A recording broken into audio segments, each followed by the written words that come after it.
Bueno, buenas tardes a todas, a todos. Soy Ana Longoni, directora de Actividades Públicas del Museo Reina Sofía. Les quiero dar la bienvenida a esta tercera edición de la Cátedra Aníbal Quijano, que hacemos desde el Centro de Estudios del Museo, que es una instancia, un laboratorio de articulación entre conocimiento, pensamiento crítico, investigación y también prácticas artísticas. La cátedra Aníbal Quijano es una de las 6 cátedras que estamos impulsando, que tienen un carácter transversal y que intentan articular distintas iniciativas a lo largo del día a día del museo, y que tienen además un evento anual. Esta es la tercera edición anual de la cátedra. La primera fue en el 2018 y la segunda en el 2019. El año pasado, por cuestiones pandémicas mundiales, la tuvimos que postergar hasta comienzos de este año.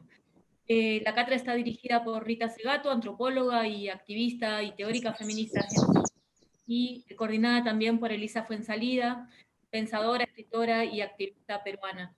En la primera edición de la cátedra recuerdo que, además de homenajear al pensador peruano que acababa de fallecer, muy querido para todas nosotras, intentábamos también pensar de qué maneras el pensamiento decolonial latinoamericano podía servirnos, podía dotarnos de herramientas para pensar las condiciones del tiempo presente, no solo en América Latina.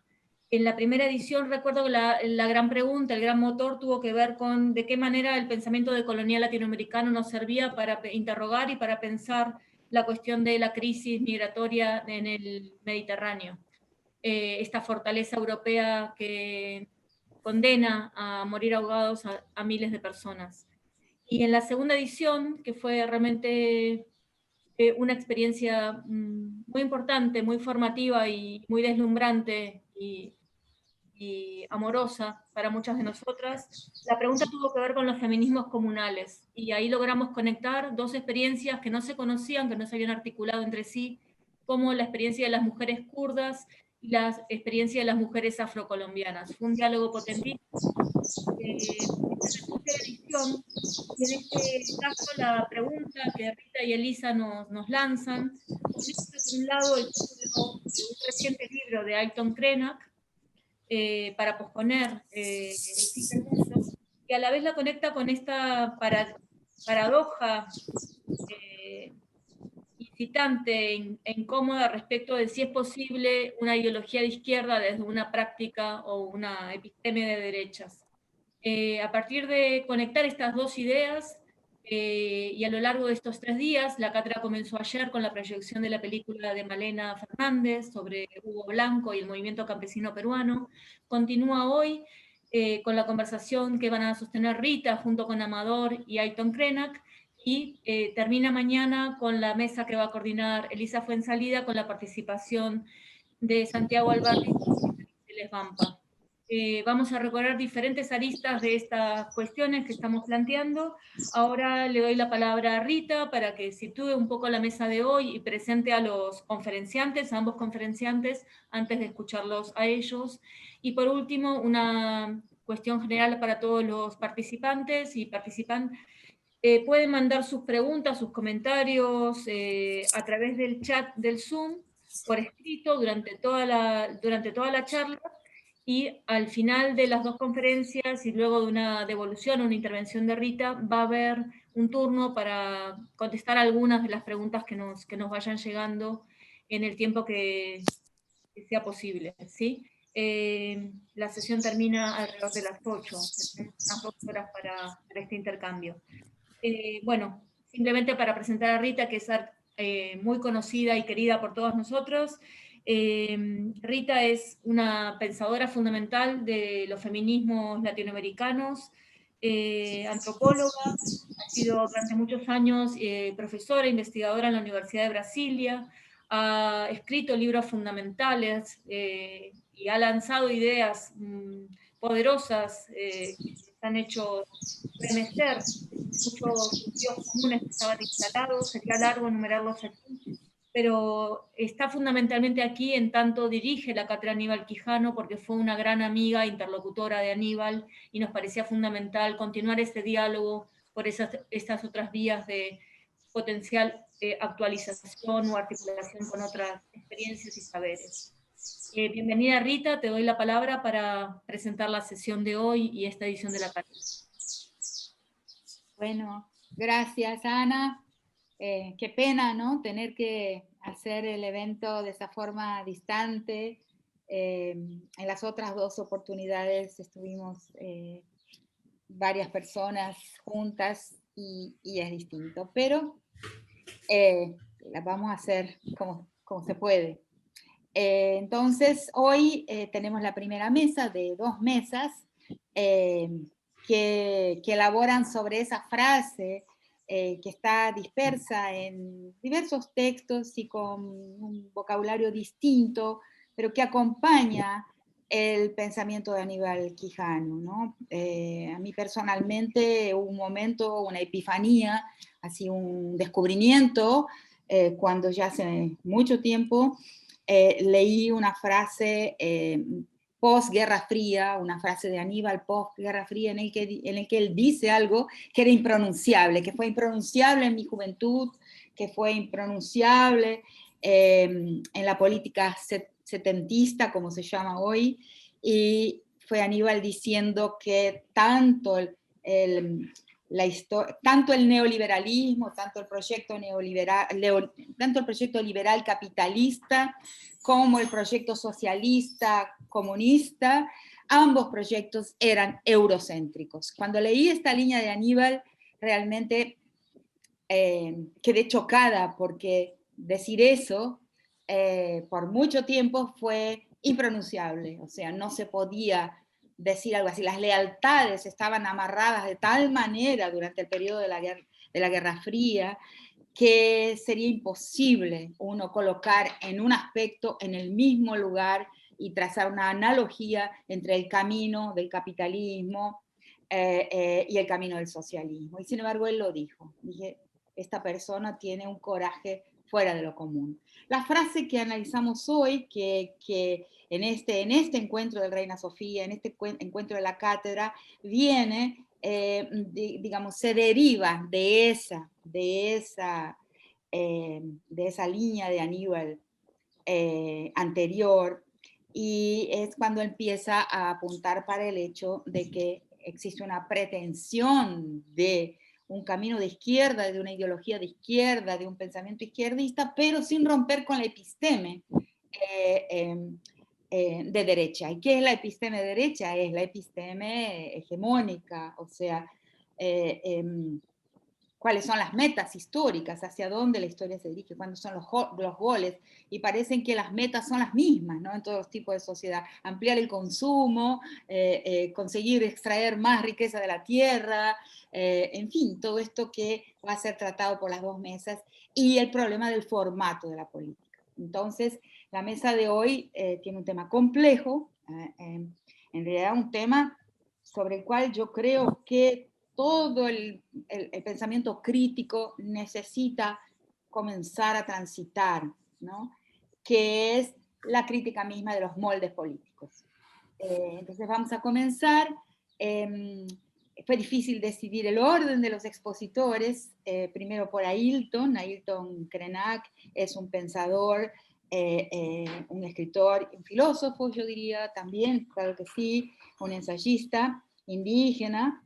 Krenak ha tenido un papel importantísimo, no tanto en todo sentido, o sea, un papel importantísimo, simbólico y también como participante, como activista en el pensamiento de las 9 leyes postdictatoriales en Brasil, de la constituyente de 1988. El papel de Ailton fue muy importante y convenció a mucha gente por una performance maravillosa que él hace en el Congreso Nacional de Brasil, y que enseña a ver que los indígenas existen y tienen reivindicaciones que son propias, visión del mundo otra.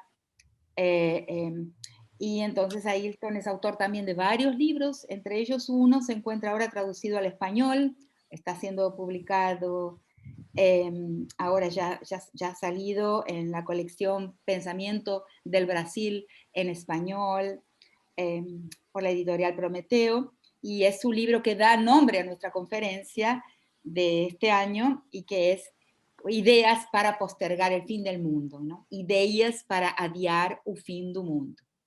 Entonces, primero va a hablar Ailton, y lo hemos decidido así porque él puede enfrentar algunos problemas de conexión. En este momento, en este horario de la tarde en Brasil, en el estado de Minas Gerais, cerca de la divisa con Espíritu Santo, donde se encuentra su tierra, su territorio, su aldea, está buena la conexión, y para garantizar que tenga un buen momento en su conexión y en su exposición, vamos a comenzar por él, y después seguiremos por Amador. Amador, muy querido y muy conocido como pensador, insurgente, también un poco irreverente, creativo, que intenta abrir un camino como este al cual me refería yo, de otros moldes para pensar la política. Es un camino muy difícil porque pretende inventar, o sea, porque es necesario inventar ese otro camino. No está hecho como los caminos del marxismo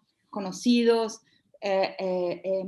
Es un camino que tiene que ser creado, y la participación de los filósofos como Amador en la invención de nuevas palabras, de nuevas formas de hablar de lo político, de nuevas formas de insurgir, ¿no?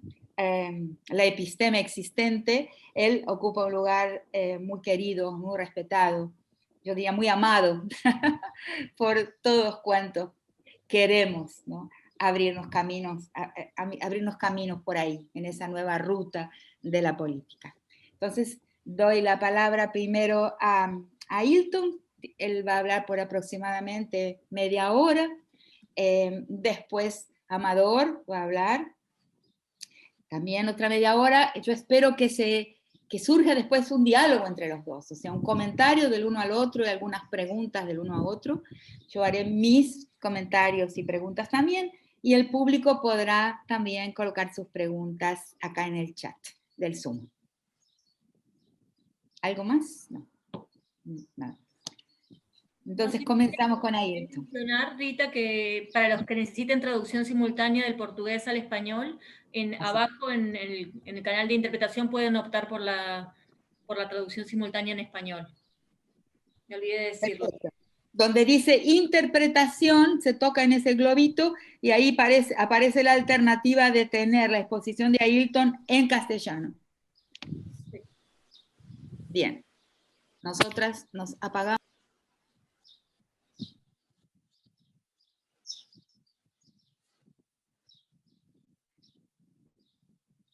Por um instante, eu abro a imagem só para que localizem que eu estou falando daqui do Brasil, em Minas Gerais, na região leste, como disse a nossa querida Rita Segato, eu estou falando da aldeia Krenak. Então, eu não vou manter a minha imagem aberta, porque senão é insuficiente a qualidade do sinal. Ok? Então, agora vamos, sem imagens, fazer essa experiência de longe dos olhos, perto do coração. Quero agradecer a todos, quero agradecer especialmente a Rita por ter se aproximado há muito tempo dessa história profunda dos povos indígenas daqui do Brasil, e de continuar expressando um sentimento de vínculo e de relação com o que acontece nesse país, né? Nesse país encaixado na América Latina, com sua geografia profundamente implicada na América Latina, mas com uma mentalidade portuguesa. E esse recorte de uma mentalidade portuguesa encravada na América Latina, ela é muito importante para compreender um pouco da história desses povos originários, que constitui a primeira população desse território, e que até o século XXI continua invisível. E eu me lembro de um escritor peruano chamado Manuel Escorza, né? O Manuel Scorza ele tem um romance dele que chama Garambombo, o Invisível.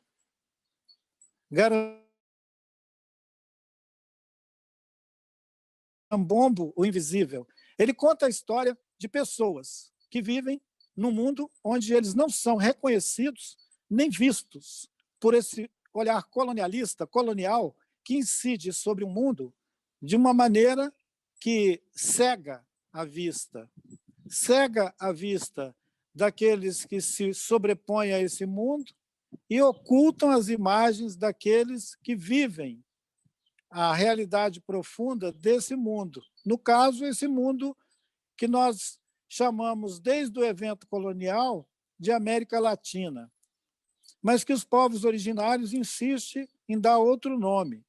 Chamam de Abya Yala, chamam de Pachamama, invocam outras memórias desses vastos territórios com uma vasta humanidade também, plural, com cosmovisões, com outras percepções de presença no mundo.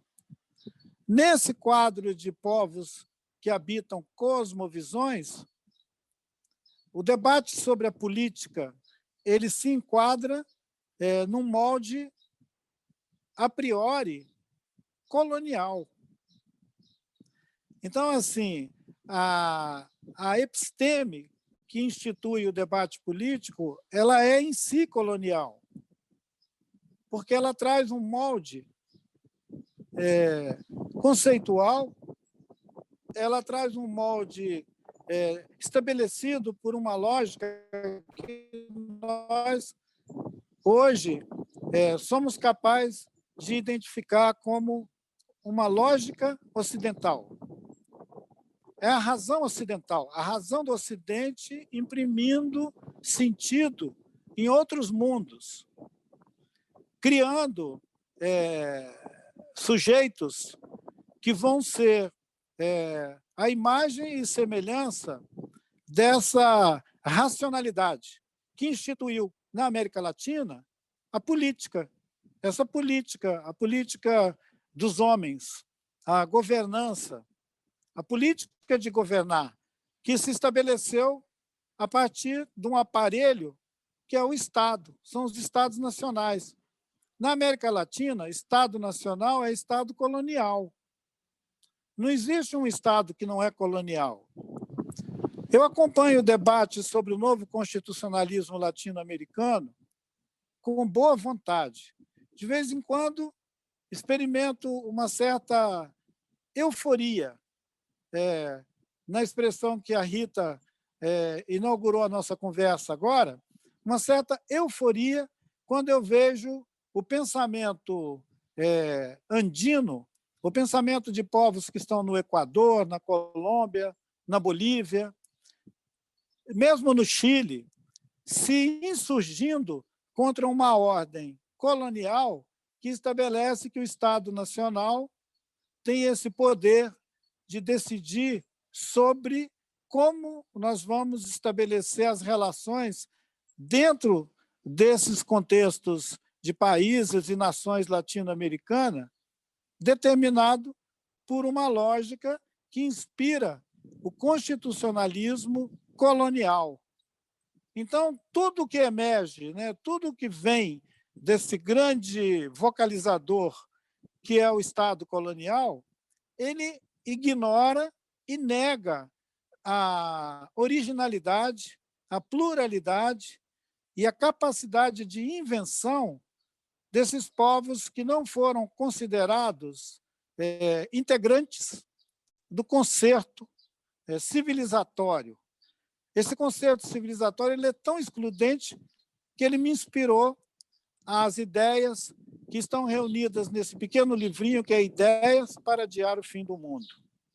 Pode parecer um exagero, sugerir que existam ideias que possam adiar esse mundo precário que nós compartilhamos, um mundo que a maioria de nós não teria motivo nenhum para pedir que ele continuasse existindo. Alguém já até me perguntou, mas por que você quer adiar o fim desse mundo?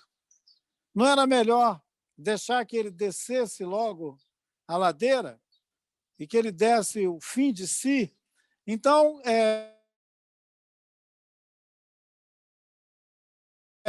nós sabemos que esse mundo está mesmo com poucas ofertas de sentido para que ele continue se dilatando como experiência humana, cultural, no tempo, no espaço. Os territórios estão cada vez mais marcados por essa violência antropocêntrica, por essa violência que já está deixando marcas profundas e que anima algumas pessoas a dizer que nós estamos criando uma nova era, que seria o antropoceno, né? Se houve um tempo em que alguém reclamava, nós vamos entrar na nova era, né?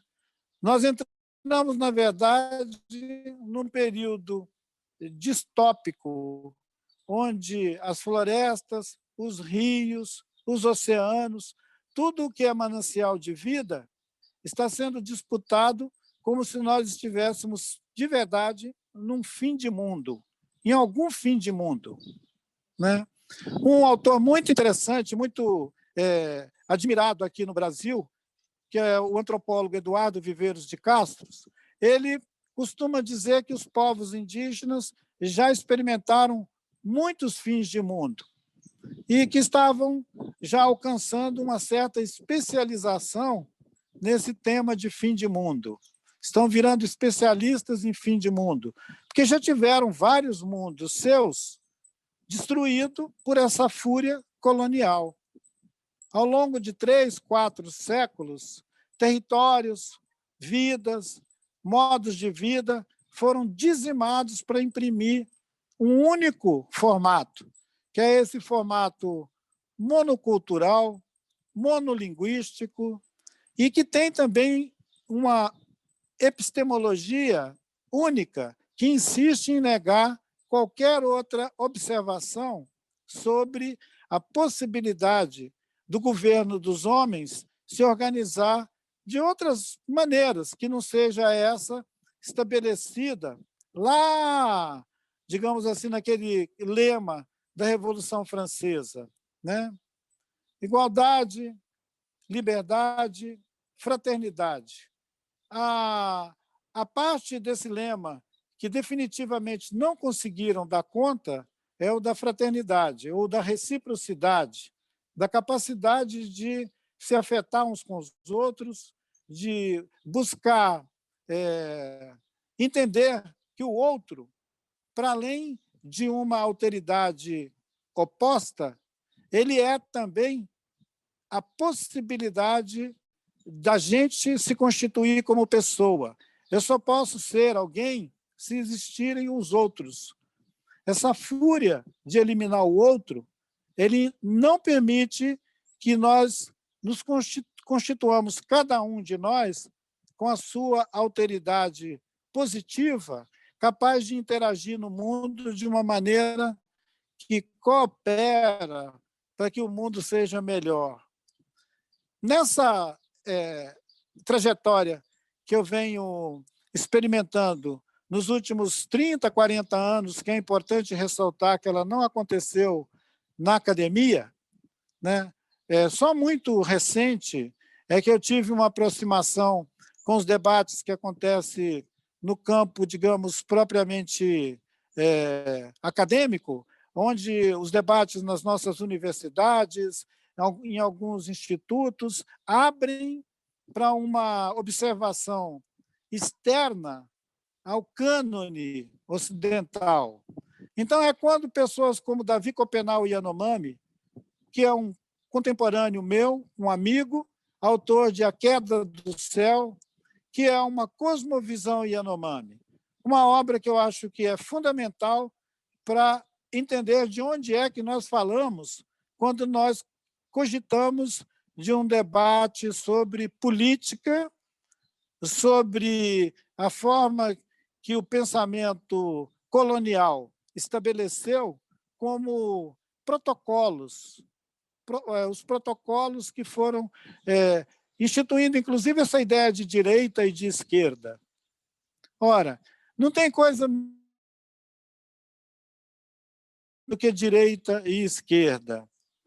Não serve sequer para indicar se nós somos destra, à direita, ou à sinistra.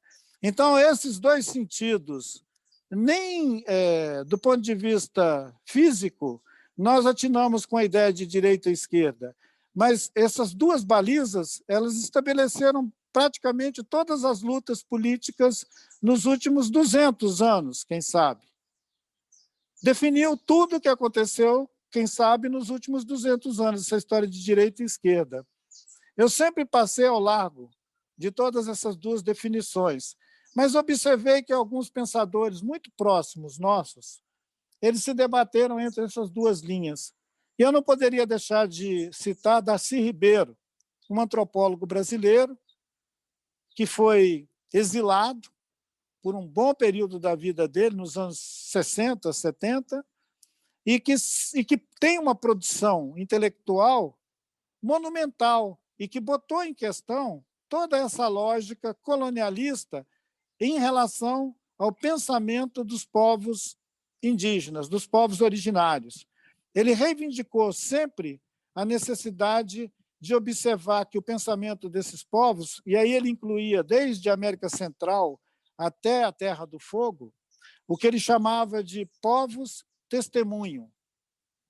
Eu acho muito interessante esse termo que Darcy Ribeiro usava para dizer que havia uma memória que testemunhava a colonialidade e que ela estava fora desse molde. Ela conseguia olhar isso de fora. Ela furava esse container onde se debatem direita e esquerda, que eu sei que vai ser o tema desse nosso diálogo, e que ele é muito importante porque ele ainda persiste como uma pedra pesada em todos os debates acerca do modo de fazer política. Aqui no nosso país, nós já experimentamos esse debate quando se confrontaram, depois de um longo período de ditadura militar, a experiência de governos, digamos, de centro-esquerda, de direita, onde todos falavam a mesma língua e parecia que o povo, essa ficção científica, o povo era a matéria em discussão. Essa ficção política, o povo, o social, a sociedade, ela foi constituída, ela foi criada exatamente para que esses dois polos, uma epistemologia que nós vamos poder aprofundar depois, de direita, que institui as práticas que são autonomeadas de esquerda. Mas quando você olha o que fazem tanto um quanto o outro, e já foi ressaltado aqui pela Rita, lá na década de 70, e foi observado também por outros pensadores daquele tempo, né? Nessa ocasião, nos anos 70, foi quando Pierre Clastre veio viver com os povos indígenas aqui na América do Sul. Eu estava lembrando a Rita que, quando o Pierre Clastre retornou para a Europa, ele foi trucidado pela crítica de esquerda, porque ele disse que tanto o socialismo quanto o fascismo negavam a possibilidade de outros pensamentos. Ele tinha sido contaminado pelo pensamento ameríndio. Ele tinha sido contaminado por uma visão de viver no meio de um povo que dizia e que mostrava na prática que era uma sociedade que estranhava o Estado. Ele deu o título de A Sociedade contra o Estado, a sua obra clássica. E o que ele estava dizendo é que ele conheceu um povo que desconhecia esse aparato que ficou tão bem constituído nos últimos 200 anos, que são os Estados nacionais, que são máquinas de fazer guerra. Independente de elas estarem sendo manejadas pela direita ou pela esquerda, elas são máquinas de fazer guerra. E são máquinas de fazer guerra que instituem uma ideia de sociedade que está bem configurada no quadro que nós assistimos hoje nos Estados Unidos da América, quando o novo presidente, que assumiu ontem, o discurso dele à nação foi dizer: nós precisamos curar essa nação. Quer dizer, o diagnóstico é: estamos doentes, estamos gravemente machucados. Machucados por uma ideologia fascista que instituiu um poder soberano que tem o direito de matar todo mundo em qualquer lugar. É para isso, inclusive, que eles inventaram os drones. Eles poderem matar qualquer um em qualquer lugar sem ter que sair de casa. Nós temos que olhar em torno do nosso cotidiano para que a gente também seja capaz de desvelar o sentido da história recente que os nossos países latino-americanos, mas que também outras nações que se achavam bem seguras nesse lugar de governantes do mundo, como eles estão se sentindo desestabilizados, porque não são capazes de produzir mais sentido à experiência política. Se a experiência política perdeu sentido, nós todos caímos numa espécie assim de caos, onde a violência fica sendo a única linguagem possível de instituir governo, independente de ser de direita ou de esquerda. No campo teórico, no campo dos debates das ideias, nós ainda temos muito que percorrer até alcançarmos um grau de esclarecimento em que a gente pare de se iludir com uma prática de direita e uma epistemologia pretensamente de esquerda. Um discurso que quer ser de esquerda e uma prática que insiste, como um aleijão, em reproduzir a violência da direita. Eu acho importante que se considere que novas maneiras de fazer política estão emergindo de campos que são ainda considerados invisíveis. Eles estão acontecendo em comunidades, em pequenas comunidades, que conseguem estabelecer experiências em rede, que cooperam entre si e que conseguem, de certa maneira, mover ações que fazem um contra-governo, no bom sentido. Já que o governo é instituído pela violência, existe um governo dos afetos, da solidariedade, da ajuda mútua, que se mobilizou em muitos lugares agora, principalmente no período da pandemia, para levar comida, levar remédio, levar abrigo, levar conforto àquelas pessoas que estavam sendo espezinhadas pelo aparato do Estado Nacional, especialmente no caso brasileiro, onde nós estamos sendo governados por uma trupe de pessoas que tomaram o aparelho do Estado, o que mostra, inclusive, como o Estado é uma coisa fácil de ser manipulada, né?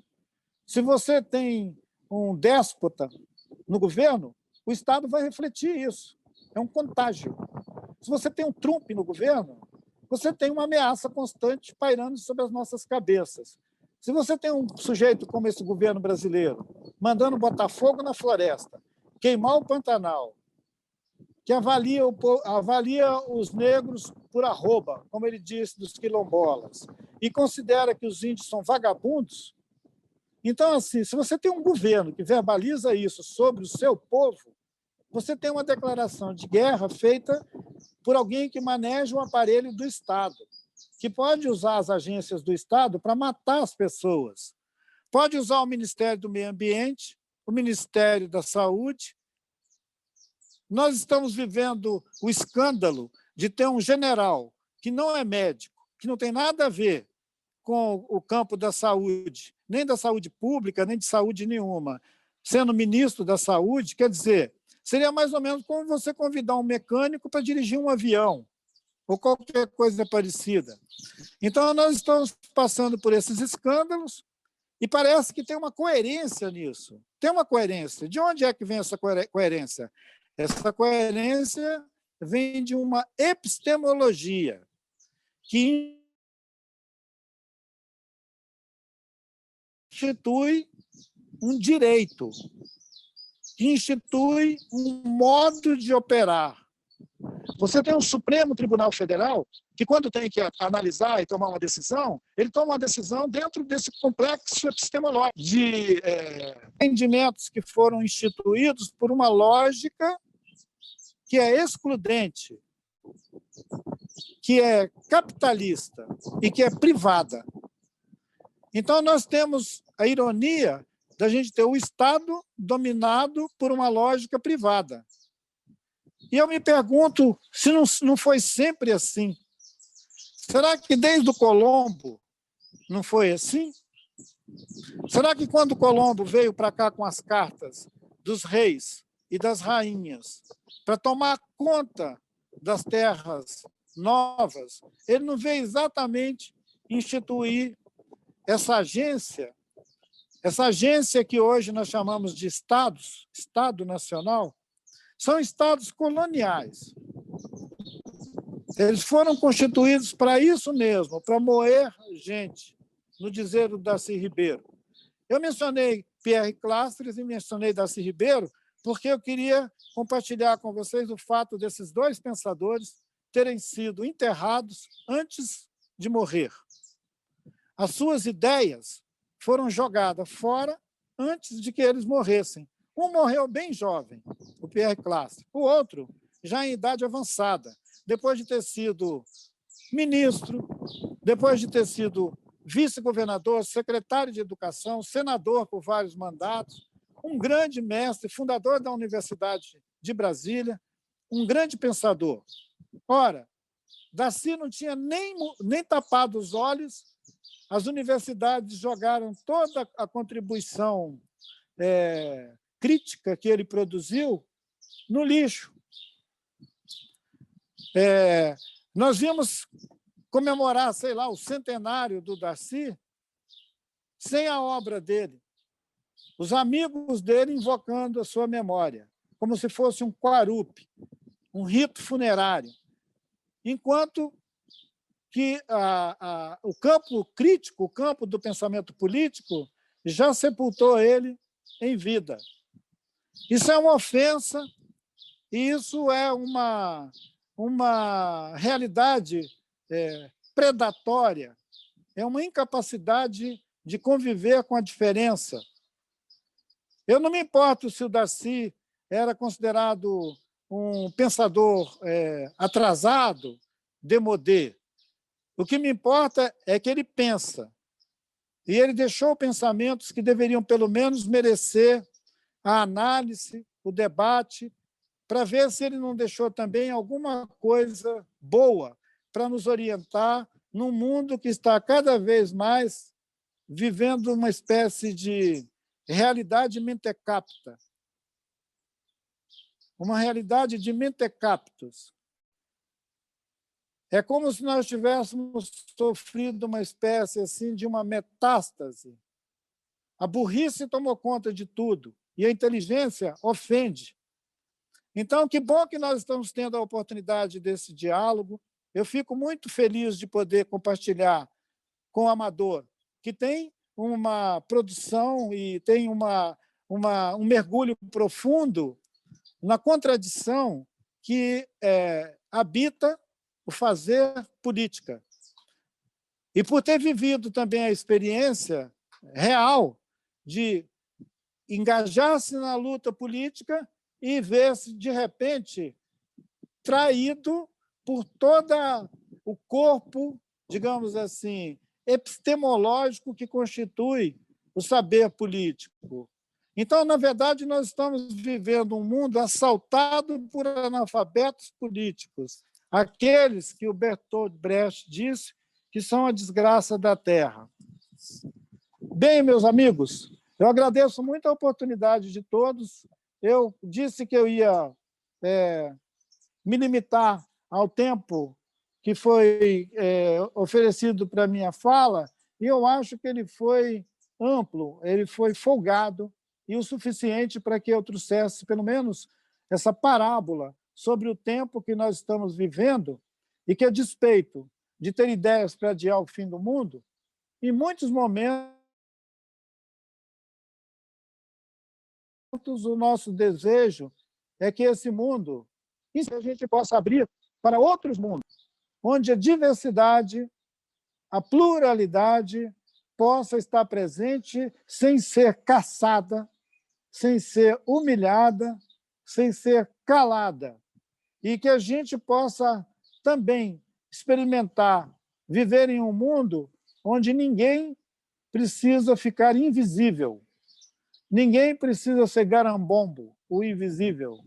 Que a gente possa ser, cada um, com a sua singularidade, humanos, nas suas competências, nas suas deficiências, nas suas dificuldades, e sendo capaz também de reciprocidade, que é um lema que deveria estar entre aqueles que justificam a gente se juntar para pensar mundos.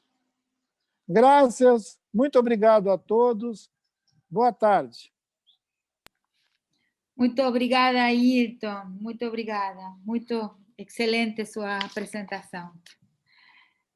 Vamos continuar agora tentando poupar assim os minutos com Amador.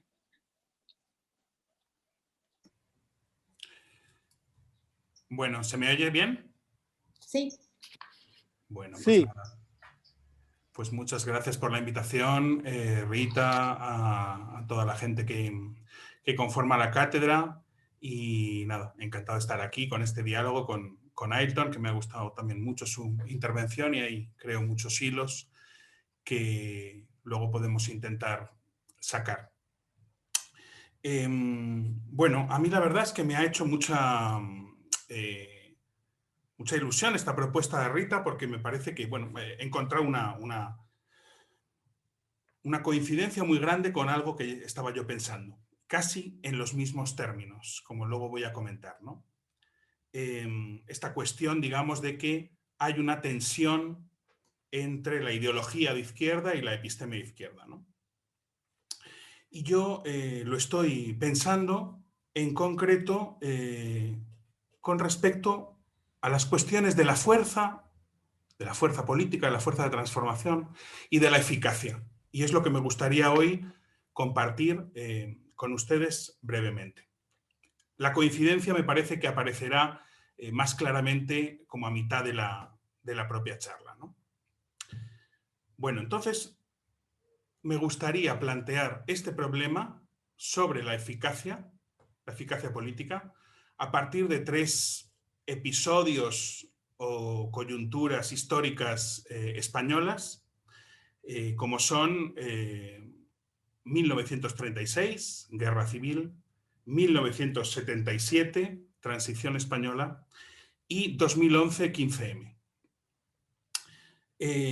Creo que en las 3 secuencias históricas se repite un mismo problema, que a la vez es el mismo y a la vez cada vez es distinto, ¿no? Como pasa en la historia. Por tanto, es un problema, como dice Santiago López Petit, un problema inactual o intempestivo. Es decir, un problema que se plasma históricamente, pero que al mismo tiempo apunta más allá de su propio contexto histórico. Y espero que, aunque digamos los episodios son episodios nacionales, digamos, tengan también digamos, alberguen algo de esa universalidad concreta, en el sentido de que puedan dar que pensar a gente que habite otros tiempos, otras latitudes, ¿no? Bueno, ¿cuál sería el problema que insiste a través de estas 3 secuencias históricas? sería la pregunta por la naturaleza de la eficacia política. En cada una de estas fechas me parece que hay una especie de choque entre dos concepciones de la eficacia, al menos. Vamos a acercarnos ahora un poquito a cada una de las escenas, pero ya digo que va a ser, digamos, como un aterrizaje muy superficial, digamos, ¿no? Cada una de las tres tiene una densidad histórica infinita, por lo tanto, solo vamos a poder hacer una pequeña incursión en el punto que nos interesa, ¿no? Vamos a empezar por 1936, cuando, al estallar la Guerra Civil Española, anarquistas y también otros grupos, el POUM, etcétera, se organizan bajo la consigna hacer la revolución para ganar la guerra. Es un gesto que prolonga el primer impulso de rechazo del golpe militar que se ha parado desde la propia calle. Es la propia calle, la propia gente, polarizada sobre todo por el anarquismo, la que ha parado el golpe militar, y ese primer impulso se prolonga luego en, digamos, la creación de milicias bajo esta consigna, hacer la revolución para ganar la guerra. Entonces, bueno, allí donde pueden, los anarquistas, a su paso, revolucionan los modos de vivir, de hacer y de pensar, de trabajar, de repartir la tierra, de decidir en común, todo siempre en igualdad, con un rechazo de las jerarquías, con algunos escándalos para la época, como el hecho de que las mujeres participen de las propias milicias, con 1000 tensiones internas, por supuesto, en las que no nos vamos a detener, ¿no? Lo político y lo militar no aparecen separados. Es decir, la guerra no es una disputa puramente técnica, sino que es de cabo a rabo ya política. No hay separación entre medios y fines. Los fines están inscritos en los medios prefiguran ya los fines. Las milicias, anarquistas y demás, se definen por su horizontalidad, una disciplina consciente, no mecánica, el deseo y el entusiasmo político, el debate y la enseñanza recíproca entre oficiales y soldados, etc. Es decir, me parece que la eficacia anarquista, que fue mucha en los primeros meses de la guerra, pasa por introducir en el más difícil de los campos, que es el campo de lo militar, el máximo de subjetividad. Es decir, de singularidad, de autonomía, de responsabilidad, de deseo, de autoorganización. Muchos de los valores que ha citado también Ailton en su intervención. Es decir, la milicia es todo lo contrario en ese sentido de un ejército profesional, un ejército regular, un ejército convencional, donde lo que reina siempre es más bien la abstracción, ¿no? Se es eficaz cuanto más homogéneo es ese ejército, cuanto más bloque es ese ejército, ¿no? La eficacia pasa porque cada soldado sea una pieza intercambiable en un todo homogéneo con otra. Por supuesto, esto es considerado una verdadera locura por todos los sectores republicanos y bolcheviques, en primer lugar, que consideran que lo primero es ganar la guerra para luego poder cambiar algo, ¿no?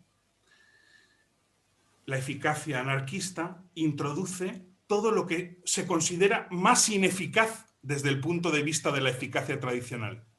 Incorpora la duda, la libertad, la afinidad, la discusión, la igualdad. Así que finalmente, después de 1000 tensiones y en un proceso histórico muy interesante, muy complejo, muy intenso, se suprime todo el elemento partisano irregular. La misma dirigencia anarquista no lo combate, digamos, con fuerza, ¿no? A ese nivel una polémica histórica en la que no puedo entrar, pero que es bien interesante. ¿Qué se impone entonces cuando digamos, el elemento irregular partisano es desactivado?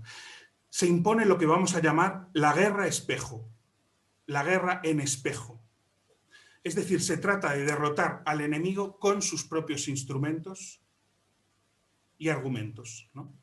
Combatir el militarismo con el militarismo, dirigir una guerra regular de cuerpos de ejército y lucha técnica, recurriendo al servicio militar obligatorio, al mando unificado y al plan de batalla estratégico. Y bien, digamos, por supuesto, como digo, la complejidad de esta secuencia histórica sería para desgranar en un año entero de conversación, pero el desenlace es de todos conocido. Se aborta la revolución para perder finalmente la guerra, ¿no? Bueno, hasta ahí la primera secuencia. La segunda sería 1977, transición española. El Partido Comunista sale muy fuerte de la dictadura. Es el partido que más se ha involucrado en la lucha antifranquista. Tiene militantes, bases materiales, legitimidad. Una fuerza, sin embargo, insuficiente, a juicio de sus dirigentes, para empujar la ruptura con el régimen mediante una acción de masas que dinamite sus cimientos, por ejemplo, una huelga general, y que abra un proceso de ruptura y no de reforma, digamos, de la dictadura, ¿no? El Partido Comunista acepta entonces un papel en la negociación con el gobierno heredero del franquismo, con la idea de empujar el proceso reformista desde dentro, empujar lo posible desde dentro, ya que desde fuera no se ha podido. Pero ahí entra en un proceso de intercambio de fuerza por reconocimiento, que ha sido perfectamente analizado en el libro de Juan Manuel Andrade sobre la historia del PC y del PSOE en la transición, editado por ACAL.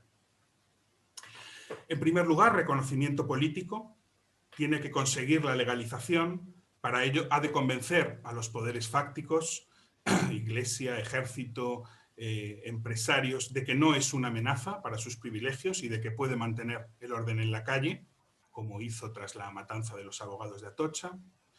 Un reconocimiento de los poderes económicos, que pasa por hacer aceptar los pactos de la Moncloa entre las bases obreras, por desmovilizar, por desactivar huelgas que se desbordan, como pudo ser la de Roca, y un reconocimiento mediático. El Partido Comunista pelea por la visibilidad contra la hegemonía comunicativa de los socialistas. Tiene que parecer cada vez más moderno, cada vez más moderado, ¿no? Porque Felipe González siempre te pasa, siempre te adelanta en cuanto a moderado y en cuanto a moderno y en cuanto a juvenil, ¿no? Por lo tanto, acepta la monarquía, se compromete con la reforma, abandona el leninismo, cada uno en un gesto así espectacular. En definitiva, el Partido Comunista juega a ser una oposición responsable. Desactiva su propia fuerza de comunicación directa, de movilización, a cambio de reconocimiento. Pero el problema del reconocimiento es que te fija al lugar del otro. El reconocimiento te hace esclavo de los ojos del otro. Es el otro el que te va a reconocer en sus propios términos. Una vez desactivada la fuerza, se entra de nuevo en la guerra espejo. La política sale de la fábrica y se lleva a los medios, al Parlamento. La normalidad vuelve a imperar. El Partido Socialista es el que mejor desea, es el que mejor canaliza ese deseo de normalidad. Y el Partido Comunista prácticamente desaparecerá en las elecciones de 1982. Es decir, de nuevo se detiene lo que es, digamos, el proceso más efervescente de movilización popular en nombre de la eficacia, pero finalmente esa eficacia tampoco llega. Y el Partido Comunista prácticamente desaparece.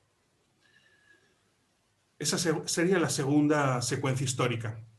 La tercera que quería apuntar sería en 2011, cuando un movimiento completamente desconocido, recién creado, protagonizado por gente cualquiera que no tiene ni siquiera un pasado activista, desprovisto de sedes, de financiación, de complicidades con partidos o con medios de comunicación, consigue, sin embargo, aquello que la izquierda oficial y antisistema habían sido incapaces de conseguir durante años, lo que se llama abrir el candado del régimen del 78.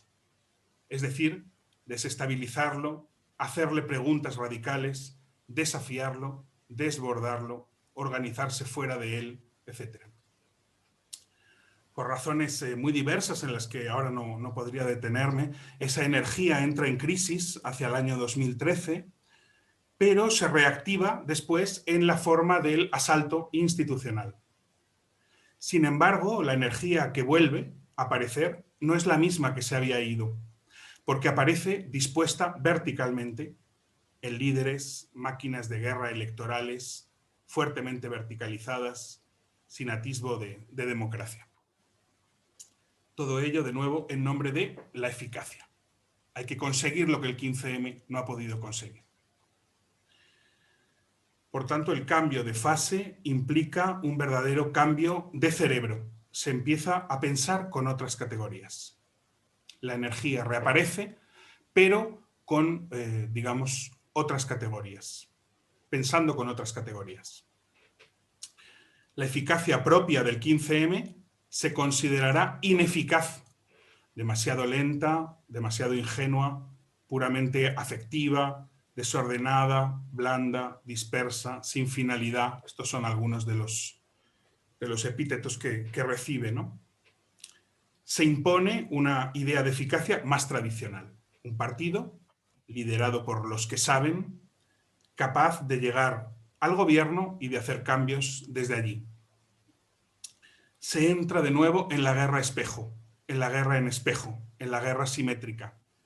El espacio de lo político queda recortado a actores privilegiados, líderes, los que saben, politólogos, etc., mientras que el 15M era un movimiento de cualquiera, tiempos privilegiados, el tiempo acelerado de la carrera electoral, y espacios privilegiados, medios de comunicación, parlamento, etc. Una pérdida progresiva de activación popular determina, a mi juicio, es mi hipótesis a discutir, los problemas cada vez mayores de esta apuesta de asalto institucional, después de primeros éxitos fulgurantes. Después, con esa desactivación del apoyo popular más implicado, se va pasando a momentos, digamos, de mayor decadencia, derrotas electorales, gestión muy limitada allí donde se ha accedido al gobierno y una devastación interna, unas peleas internas realmente insólitas, ¿no? Como si la guerra que se acepta hacia afuera se reprodujera también hacia adentro del propio partido. Y el resultado, bueno, es de todos conocido, por lo menos para los que vivimos aquí en España, ¿no? Pablo Iglesias apareció hace 2 días en La Sexta, en la televisión, y bueno, pues vino a decir que a pesar de todas sus promesas, a pesar de cogobernar con el Partido Socialista, pues en temas clave no se puede hacer más, ¿no? En el tema de la luz, en el tema del salario mínimo, en el problema de la cañada real, no se puede hacer más. ¿Por qué? Por la correlación de fuerzas. Pero es que solamente hay una fuerza, es que solo hay una eficacia. Por tanto, recapitulamos. De las 3 escenas extraemos, a pesar de su diversidad histórica, que necesitaría ser desgranada, matizada, digamos hasta lo más micro, la insistencia de un problema, y es el que en los 3 casos se aborta, digamos, la revolución o un proceso de activación popular al menos, para perder finalmente la guerra, y todo ello en nombre de la eficacia. Bueno, según el famoso teórico de la estrategia y de la guerra, Clausewitz, tal y como lo lee el pensador argentino León Rosicner, que es en quien me estoy apoyando, a quien estoy robando prácticamente todas estas cosas, lo habréis advertido ya quienes lo habéis leído, no hay solo una fuerza, sino que al menos hay 2. No hay solo una eficacia, sino que al menos hay 2. No hay solo una teoría de la guerra, sino que al menos hay 2. La primera sería la guerra ofensiva, la guerra de conquista, de ocupación, de colonización, de depredación. Clausewitz utiliza este término para pensar los conflictos entre naciones, pero me parece que se puede pensar con este término lo que el neoliberalismo hace hoy con el mundo. Y me parece que es, digamos, exactamente lo que ha venido a contar Ailton, ¿no? Vivimos bajo una guerra ofensiva, una guerra de conquista, una guerra de ocupación, que ya no solamente de ocupación de la tierra, que también, sino de las capas más profundas del propio ser humano, ¿no? Las características de esta guerra, según Clausewitz, son el duelo entre jefes, la escalada o ascensión a los extremos, es decir, la puja de violencia y de terror. Gana quien más violencia y más terror puede producir. Aquí habría un punto de conexión con lo que está pensando Rita en torno a la pedagogía de la crueldad. La aniquilación del adversario y la separación entre guerra y política. Pero, dice Clausewitz, hay otra fuerza.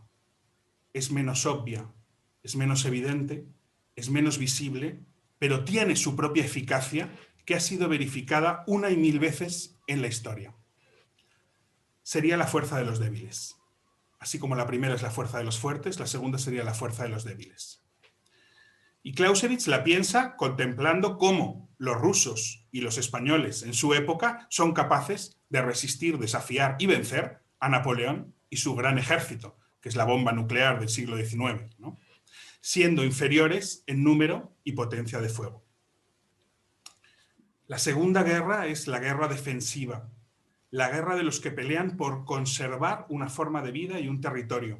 No es una guerra de dominación, por conquistar a otro, por rendir su cuerpo o por apoderarse de sus riquezas, sino una guerra por mantener una forma de vida.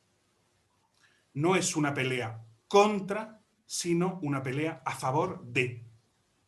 El enemigo no es el centro de gravedad del que resiste, sino un accidente, ¿no? Como dice Lorenz de Arabia, que practicó este tipo de guerra, ¿no? Algo secundario. Porque en primer lugar es la relación del pueblo consigo mismo y en segundo lugar es la relación del pueblo con el enemigo. Esta fuerza, la fuerza de los débiles, no es la misma que la del adversario, pero dada la vuelta. No es, como suele decirse, la violencia del oprimido frente al opresor. Es una fuerza cualitativamente diferente, hecha de otra materialidad, de otra pasta, de otra naturaleza. La pelea es entre mundos y la asimetría de esta guerra es ontológica. Aquí me parece que habría otra conexión con lo que ha traído Ailton. ¿En qué consiste esta fuerza de los débiles? ¿Cuáles serían sus ingredientes? En primer lugar, la activación del máximo de subjetividad posible. Lo que llama Hegel, por ejemplo, el elemento moral de la guerra, ¿no? Ese plus de subjetividad que hace que ese plus de subjetividad es un arma más poderosa que la más poderosa de las armas. Y eso es así desde Heródoto, que cuando narra la guerra de los atenienses contra los persas, que son muy superiores en número y en riqueza, anota que los griegos son capaces de ganar porque luchan con mayor devoción y con mayor valor, porque defienden su ciudad y no están como los ejércitos persas luchando a kilómetros de casa bajo el látigo o por un jornal, ¿no? En segundo lugar, el segundo ingrediente de la fuerza de los débiles sería la activación de los vínculos. Lo que resiste al poder conquistador no es un ejército, no es un sujeto, no es un jefe, sino que es una entera trama de afectos. Es la relación entre el maquis y la casa donde se esconde, donde se le da de comer, donde se le cobija. Lorenz de Arabia, en su diario árabe, anota que las guerras nunca las deciden los combatientes, sino la simpatía de las poblaciones. Es lo que Juan Gutiérrez llama la parte quieta del movimiento, pero que finalmente es decisiva. Eso que no se ve, pero que sin embargo decide la guerra en cuestión. En tercer lugar, el tercer ingrediente sería la autonomía en la elección de los tiempos y de los espacios. Como dice Clausewitz, una frase bien bonita, el tiempo es el santo patrón de la defensa. La posibilidad de imponer tus propios ritmos, de entrar en procesos largos, de durar. lo que para el invasor tiene a menudo costes en términos de desgaste, en términos de erosión, ¿no? Nunca jugar al todo o nada, ¿no? Nunca jugar al todo o nada, sino a durar. De hecho, dice Clausewitz, para la guerrilla no se trata de ganar, sino de no perder. Con respecto a los espacios, se trata de pelear ahí donde se habita. Ya no simplemente porque se conozca el terreno, sino porque se es el terreno, se es el territorio que se defiende. Pueden ser montañas, bosques, valles o desiertos, o pueden ser plazas, barrios, escuelas y centros de salud, como en el caso del 15M. En todo caso, son lugares concretos y habitados, lugares amigos, lugares que conocemos y lugares que somos. En cuarto lugar, el cuarto ingrediente de esta fuerza de los débiles sería el valor de la igualdad y de la pluralidad. El máximo de subjetividad implica en la organización el máximo de igualdad posible. Igualdad no como identidad, sino como ausencia de mando y de jerarquía. Y confianza en la diversidad, en la autonomía y la inteligencia de la diversidad de grupos, de iniciativas, en los muchos nodos de una red. La fuerza de los débiles pasa paradójicamente por renunciar al control. Por renunciar al control. En la guerra de los fuertes, esa que Pablo Iglesias llama la correlación de fuerzas, el débil siempre es débil. Pero el débil es más fuerte que el fuerte en la defensiva. Eso dice Clausewitz. Es decir, el débil puede ser más fuerte, puede desafiar al grande, puede incluso ganar si se apoya en lo más propio. El deseo, el entramado material de vínculos, los tiempos y los espacios propios, la pluralidad. Y si no entra a disputar en la guerra espejo, en la guerra entre jefes. Entonces, pensando desde Clausewitz, pensando desde Rosichner, lo que podríamos decir es que introducir el máximo de subjetividad, de singularidad, de autonomía, como hemos dicho que hicieron los anarquistas en la guerra civil, las luchas autónomas en la transición, el 15M en 2011, no es prescindir de la eficacia, como se suele considerar, sino apostar por una segunda eficacia, apostar por una segunda fuerza y ser consecuentes con ella. Sería la fuerza de los débiles. Entonces, ahora hacemos un giro, trayendo estas reflexiones a la política en un sentido quizá más estricto. Podríamos enlazar con el enunciado de la sesión y decir entonces que hay categorías de derecha y categorías de izquierda para pensar la fuerza y la eficacia. Pensar según las categorías de la ofensiva, de la fuerza de los fuertes, es usar categorías de derecha, aunque se use con propósitos de izquierda. ¿En qué sentido? En el sentido de que actuar con categorías de derecha produce efectos de pasividad, de aislamiento, de desigualdad, de abstracción del tiempo y el espacio, de homogeneización. No importa entonces que la ideología sea de izquierdas si la episteme, las categorías y los efectos que producen al pensarse de esa manera son de derechas. Y ya voy terminando. A partir de aquí se abrirían un millón de cuestiones, ¿no? Pero voy a apuntar simplemente una para terminar. ¿Por qué entramos en la guerra espejo? ¿Por qué esa guerra se nos hace tan tentadora? ¿Por qué incluso los dirigentes anarquistas rinden, digamos, su propia eficacia finalmente al militarismo? ¿O por qué el 15M considera en determinado momento que hay que organizarse de manera verticalizada para conseguir objetivos, ¿no? ¿Cuál es la tentación de esta guerra en espejo? Porque el fuerte nos está todo el rato tentando para entrar en su tipo de guerra. Es la tentación política, ¿no? Que pensemos desde sus categorías. Que intentemos ser fuertes como lo son los fuertes. Que pensemos que lo más eficaz es enfrentarte al enemigo con sus armas y con sus categorías. Incluso yo diría que quizá se pueda entrar en la guerra simétrica, en la guerra en espejo, si tienes el apoyo de la fuerza de los débiles, ¿no? Que quizá podría haber habido, como se intentó los primeros meses de la guerra civil, una combinación, un engarce entre dos tipos de eficacia, entre dos tipos de fuerza. Pero si simplemente entras en la guerra en espejo, habiendo, digamos, neutralizado el otro tipo de fuerza, es cuando seguramente es seguro que el fuerte tiene más fuerza que tú, porque estás jugando en su tablero, te estás midiendo con su modelo de fuerza, ¿no? Y me parece que la derrota está aquí.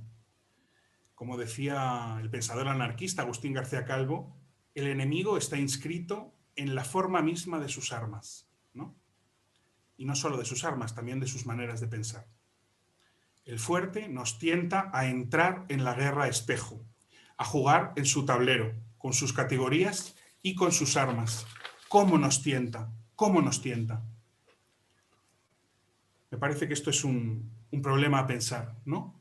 Porque no se trata simplemente de criticar, se trata de pensar cuál es la fuerza de esta tentación, la fuerza para agarrar esta idea de eficacia como la única que existe, ¿no? Y para rendir lo más propio. Se me ocurren dos modos en los cuales se vehicula esta tentación.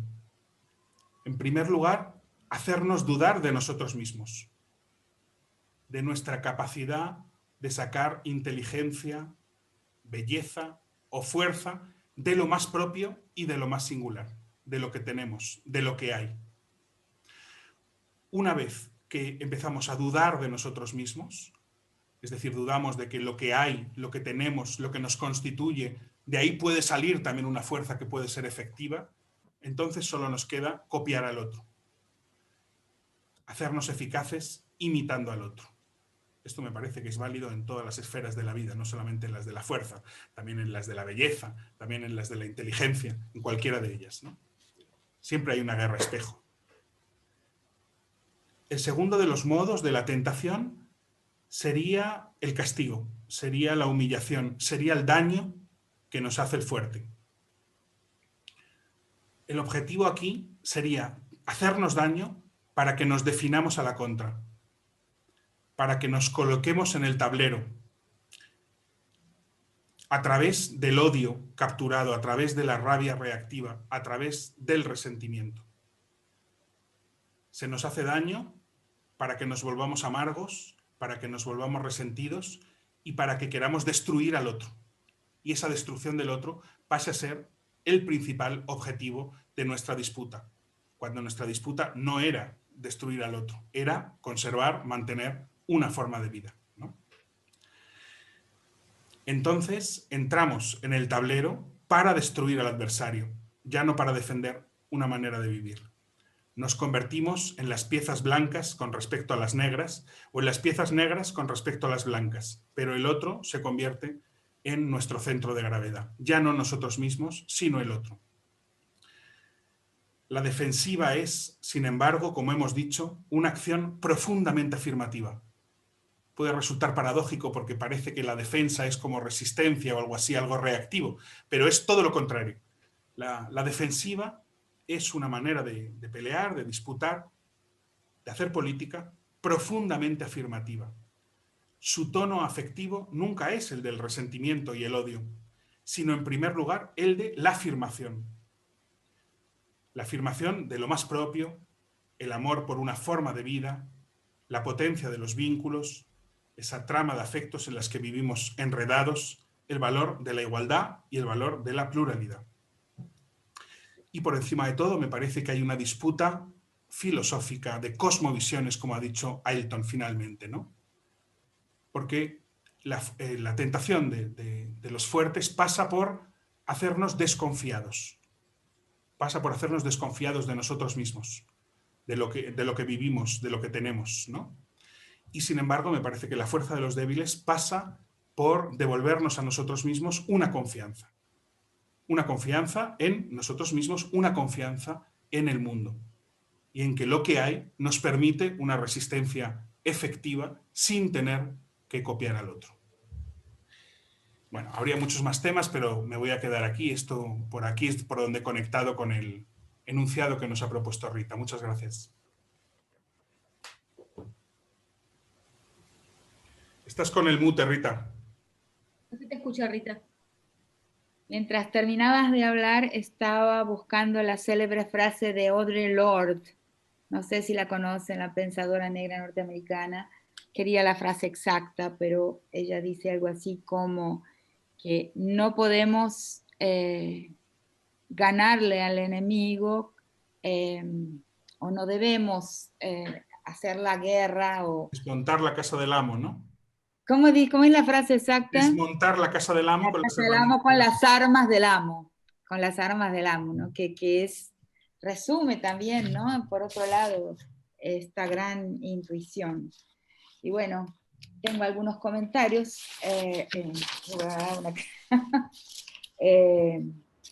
Varios, diversos. Siento que hay una coincidencia. Es muy difícil elegir el centro de mí, de lo que, y la forma en que lo que quiero comentar.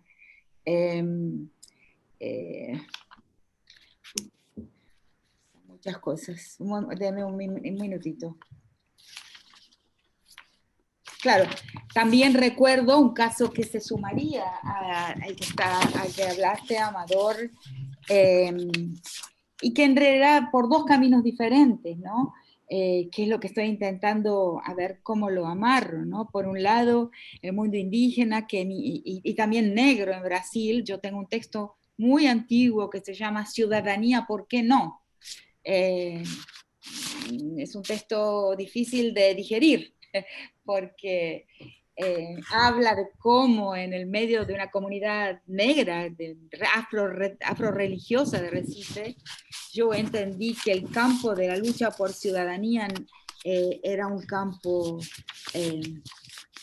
no buscado por lo que en aquella época como antropóloga mis informantes manifestaban, o sea, no luchar en el terreno del Estado, no ir al teatro de la lucha política, y eso lo vi muchas veces, esa evitación, esa desconfianza, y está en el mito, está en la mitología. O sea, el campo del Estado es un campo instituido, enemigo, o sea, claramente percibido así por la gente y también por los pueblos indígenas, que entran en los Tupinambá, los Huarpes en Argentina, y muchos otros, ¿no? Diaguitas, que entran en una clandestinidad de 200 años cuando se instituye la República. O sea, no fue con la conquista, sino con la propia República que comienza una clandestinidad de 200 años para muchos pueblos americanos. Es algo que debemos, que los pueblos lo han entendido con una inteligencia y una capacidad de estrategia política impresionante que les permitió lo que vos estás diciendo, Amador, y que es el durar. Y es lo que yo le llamo la política del escondite. O sea, el escondite, o sea, el espacio propio, o lo que llamo la comunidad a puerta semiabierta, o sea, pasan recursos, pasan derechos, la modernidad va produciendo las propias curas para las enfermedades que ha creado, y los derechos para la idea de una normalidad que también ha inventado, porque la normalidad es una idea moderna. Antes de la colonial modernidad, la idea de lo normal no existe. Entonces, ahí aparecen los derechos para la normalidad, o sea, para las identidades defectivas, deficientes, anormales, del sujeto blanco, propietario, letrado, paterfamilias, que es el sujeto humano universal. Los otros son sus defectivos y esos necesitan leyes, pero eso solo existe a partir de la invención del sujeto normal, que es el sujeto universal. Antes de eso no. O sea, entonces en ese proceso de producción de modernidad, de normalidad compulsoria, de un sujeto visible y los otros invisibles, como dijo Ayrton muy bien, ahí se da lo que yo he llamado la estrategia del escondite, o esconderillo en portugués, una palabra muy bonita, o esconderillo, ¿qué es la estrategia del dudar, de no ir al frente? O sea, porque cuando vas al frente también vas con una idea, con un purismo, y ese purismo no es indígena. O sea, ese purismo de el negro contra el blanco, el indio contra el blanco, no es el pensamiento, la estrategia indígena que ha permitido justamente el permanecer, ¿no?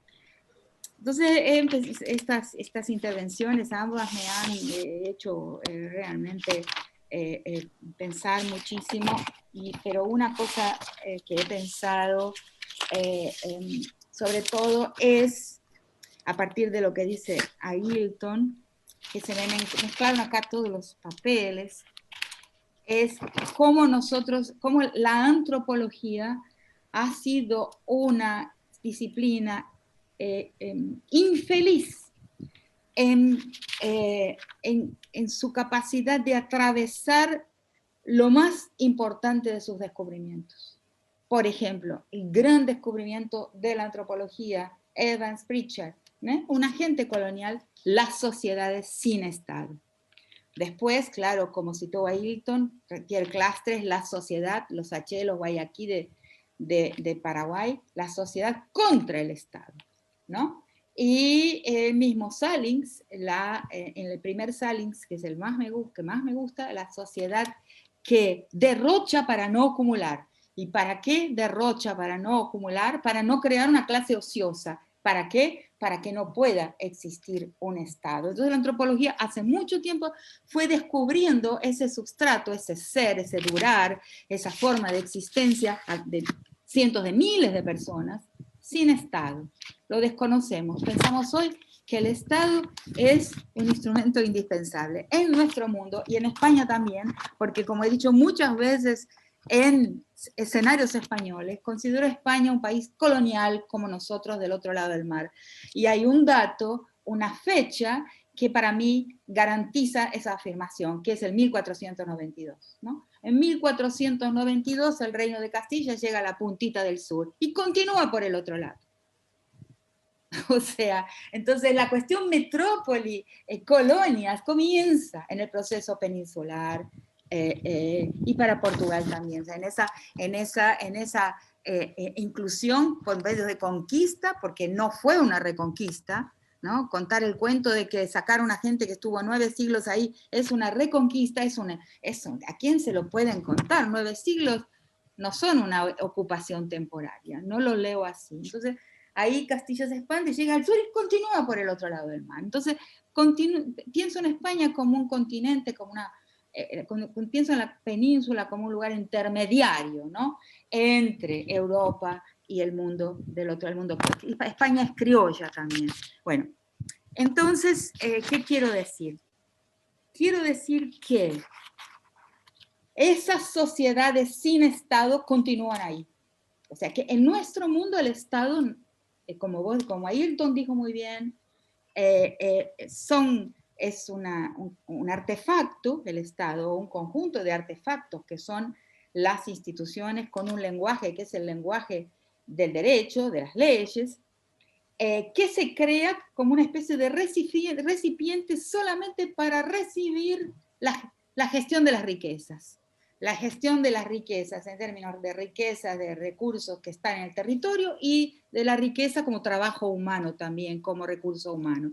O sea, hay una transferencia del lado de allá del mar a este lado de acá del mar de esta riqueza, de este expolio, como se dice en Brasil, de esta herencia colonial, y continúa estados que no ofrecen ninguna corte de continuidad con relación a los estados ultramarinos. Es solamente una continuidad, siempre. Entonces, ese es el estado que va a administrar la vida y la riqueza del lado de acá, que es la continuación del estado colonial del lado de allá. Pero por debajo, y en el África, pero por debajo la sociedad sin Estado permanece. Y eso es lo que tenemos que ver. Ese gran descubrimiento de la antropología, de las sociedades sin Estado, de las sociedades contra el Estado, con la estrategia a larguísimo plazo do esconderijo, do escondite, con la puerta semiabierta para recibir, para tomar, incluir y cerrar la puerta rápidamente, y esto como antropóloga lo he visto suceder.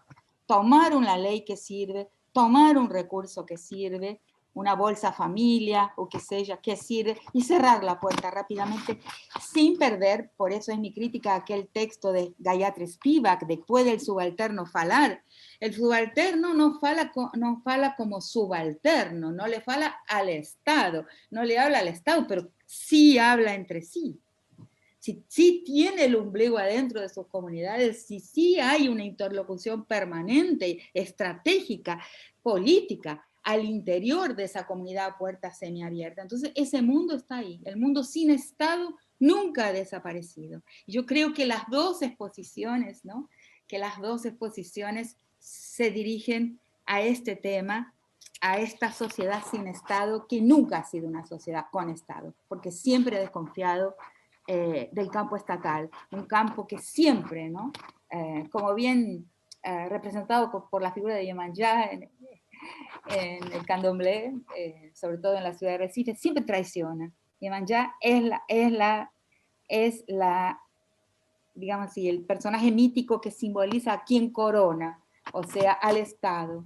Y siempre traiciona, siempre prefiere la mentira para proteger la calma contra la anarquía.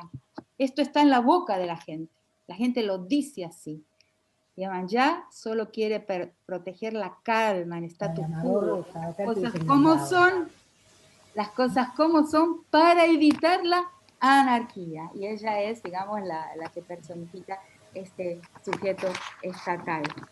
Y bueno, muchas otras cosas más. Me gustaría mucho también escuchar una conversación, si posible, entre ustedes y a las preguntas de la audiencia.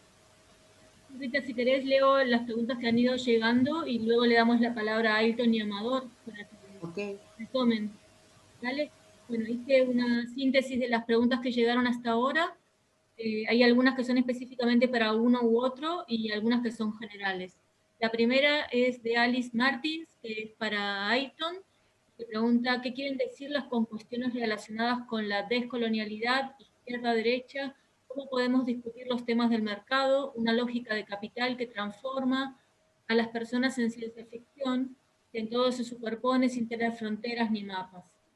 Luego hay una pregunta de Lorena Romero, también para Ailton, que dice, ¿cuáles son las lecciones que aportan los pueblos indígenas para transformar las epistemes y prácticas políticas?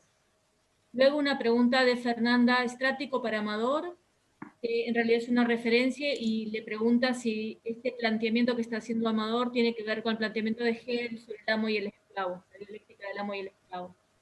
Ela Rabasco también para Amador, cita, entrar en la guerra de los fuertes solo si tienen ya la fuerza de los débiles. Y Chema, para ambos conferenciantes, podría ser que esta tentación proviene de una profundamente establecida en nosotras admiración por la forma Estado como el aparato social de mayor capacidad transformativa, desde una observación hegeliana de la mera escala de sus capacidades, que resulta en una voluntaria ceguera ante sus capacidades catastróficas propias, esencialmente inscriptas dentro de dicha forma. La eficacia aquí sería un autoengaño, de la posibilidad de dominar lo intrínsecamente catastrófico. Hasta ahora son esas las preguntas que llegaron, las sumo a los comentarios de Rita, por si las quieren retomar Ailton y Amador en su conversación.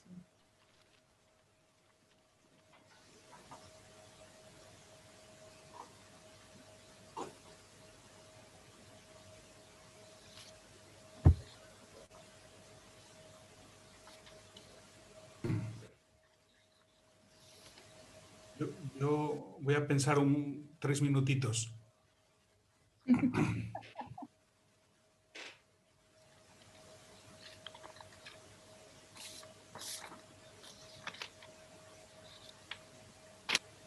Quisiera saber si Ailton tuvo la traducción y pudo recibir bien las preguntas. Ailton. Obrigado, Rita.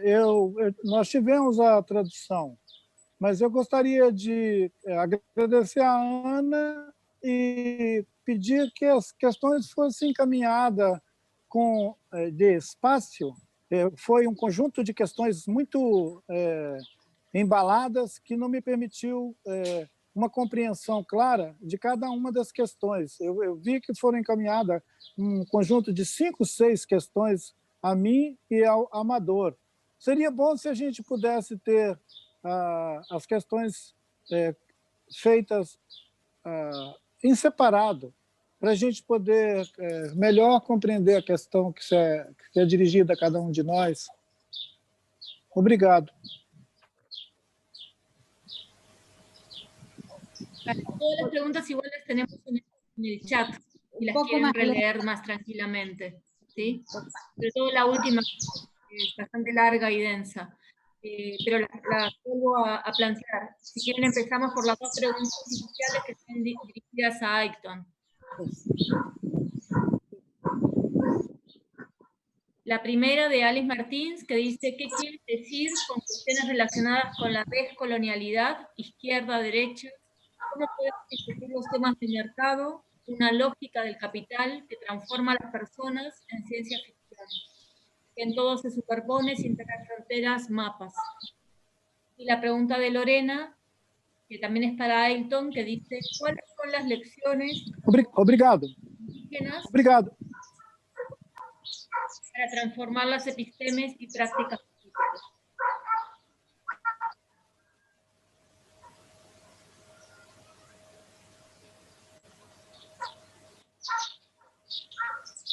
Obrigado. A observação sobre a primeira questão é que a nossa ideia das fronteiras e como os mercados se relacionam com essas fronteiras seria uma boa maneira de entender que a sobreposição do mercado acima das fronteiras nacionais e a instituição de um poder, de um superpoder, que é das corporações, que opera hoje globalmente, as corporações já diluíram as fronteiras. Nós é que não conseguimos ainda fazer a mesma operação de diluir essas fronteiras ou tornar essas fronteiras tão flexíveis que a gente pudesse circular, que os nossos povos tivessem livre circulação entre o que a gente convencionou chamar de fronteiras nacionais. A mercadoria não reconhece fronteira. E todos nós já ouvimos a frase que o dinheiro não tem fronteira. O dinheiro não tem fronteira, a mercadoria não tem fronteira, as nossas mentalidades é que ainda estão bloqueadas por uma ideia de fronteiras nacionais, inclusive de fronteiras linguísticas, de fronteiras ideológicas. Quando o Amador fala de uma política que opera verticalmente e o apelo por uma ação horizontal, o que ele está reclamando é exatamente a nossa capacidade de acabar com essas fronteiras, porque elas persistem só no nosso modo de entender o mundo, não na sua realidade objetiva. A realidade objetiva do mundo é a governança global feita por corporações que são multinacionais. Desde a década de 70, que nós convivemos com uma experiência de economias que são as SA, são as sociedades anônimas. Eu era jovem quando teve uma reforma aqui no meu país, em que o Brasil foi obrigado a abrir o capital que circulava aqui entre as famílias e se relacionar com essa experiência do capital transnacional. O capital transnacional ele entra em qualquer lugar, ele compra terra em qualquer lugar, ele invade qualquer lugar. Nossa ingenuidade ou nossa falta de coragem é que faz com que a gente continue acreditando que existem fronteiras. Nós temos o poder de acabar com essas fronteiras. Nós temos o poder de tornar essas fronteiras não um limite para a nossa circulação, não um limite para as nossas relações entre povos. Nós aceitamos essas fronteiras por uma conveniência. por uma covardia e um medo de estabelecer relações horizontais, dispensando esse papel regulador que os estados coloniais se impuseram e que nós homologamos. Somos nós que homologamos o poder dos estados de estabelecer fronteiras. Agora, no período da pandemia, isso ficou bem claro. A União Europeia, que estava abrindo para uma circulação, que estava uma afluência maior entre esses países europeus, de repente eles se fecharam de novo e começaram a lidar com as suas fronteiras como se fossem verdadeiras muralhas. Nos Estados Unidos, decidiram fazer mais um muro. Então, assim, são as sociedades, são os invisíveis que têm que atravessar esses muros e tornar esses muros também invisíveis. É a nossa potência de invisíveis que tem que desmanchar essas fronteiras. Quando nós aceitamos que existe a globalização como um fato objetivo, então por que a gente continua aceitando esse arremedo de fronteiras nacionais? Eu acho que é uma experiência, menos do que uma proposta, é um ato, é uma ação, é uma experiência de fato que vai acabar com as fronteiras. Não vai haver uma declaração sobre isso. A primeira questão, eu acredito que o que eu entendi dela, eu busquei comentar. A segunda questão, eu acredito que a maneira que o pensamento dos povos originários, dos povos que ficaram fora desse arranjo e que viveram sempre fora do aparato institucional que faz a política vertical do Estado, essa gente sempre produziu outras epistemologias, sempre. Eles só não foram ouvidos. Não é um evento de agora. Sempre. A Rita mencionou muito bem, foi quando as repúblicas conseguiram se institucionalizar que muitos desses povos caíram na clandestinidade. O que é essa clandestinidade? É um esconderijo vasto, no meio de tudo, onde os nossos próprios territórios se constituem e a nossa vida se realiza. Quem não vê isso, não vê porque não quer, porque está cego por uma perspectiva colonialista que insiste que alguém vai ter que dar um passaporte para você atravessar uma porta que já está meio aberta.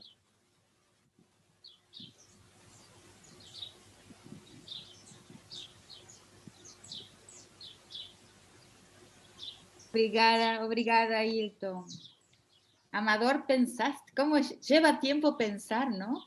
Sí, bueno, para tratar de hilar algo nuevo, no repetirme a mí mismo que me aburro.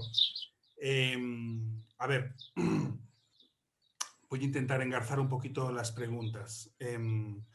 Yo diría que, digamos, mi preocupación es que el olvido, la invisibilidad de esta segunda fuerza, de esta segunda eficacia, de la fuerza de los débiles, tiene que ver con, digamos, como decía Ailton, cosmovisiones. Es un problema filosófico.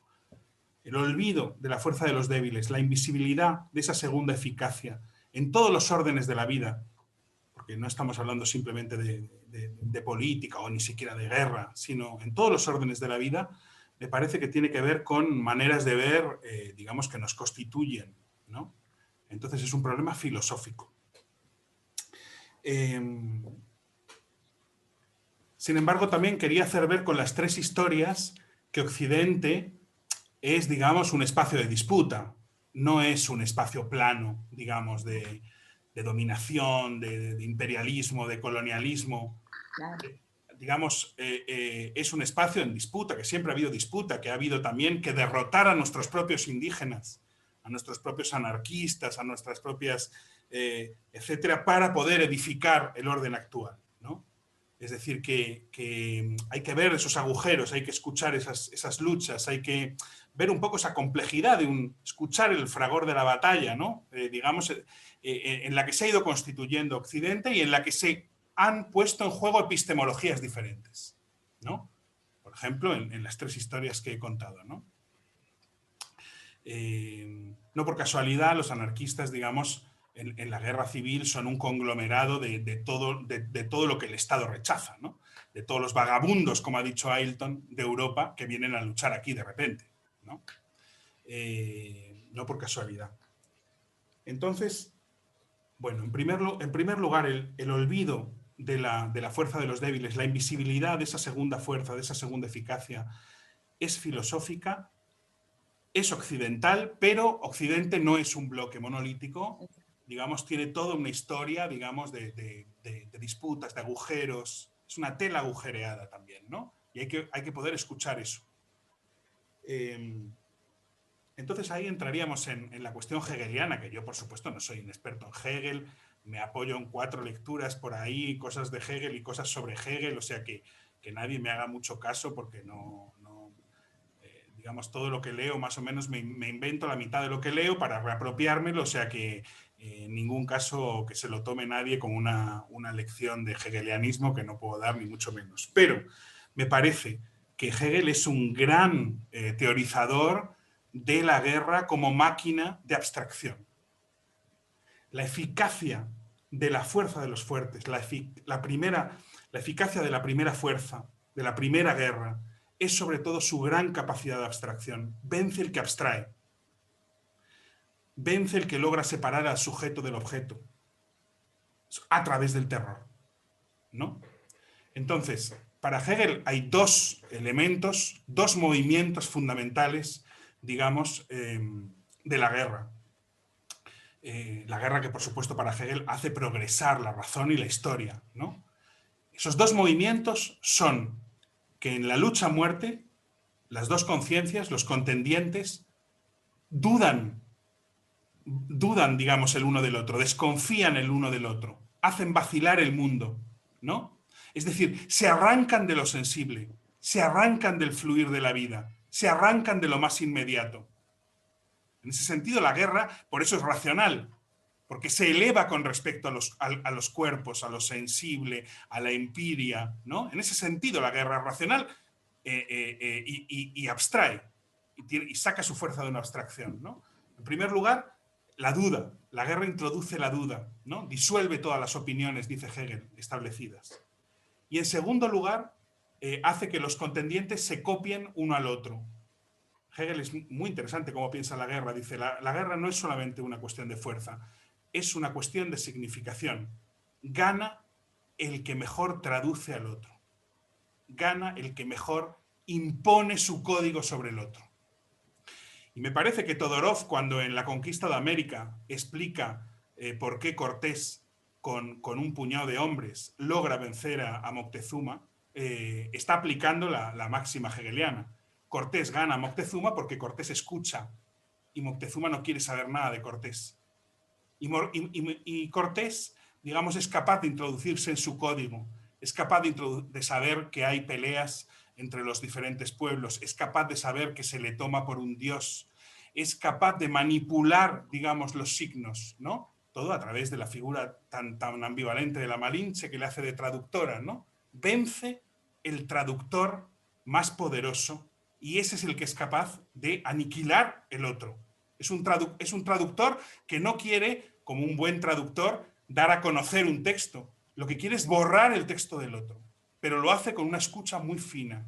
Esa es la perversidad de Cortés, ¿no? Esto es puramente hegeliano también. La guerra como duda y como traducción-comunicación.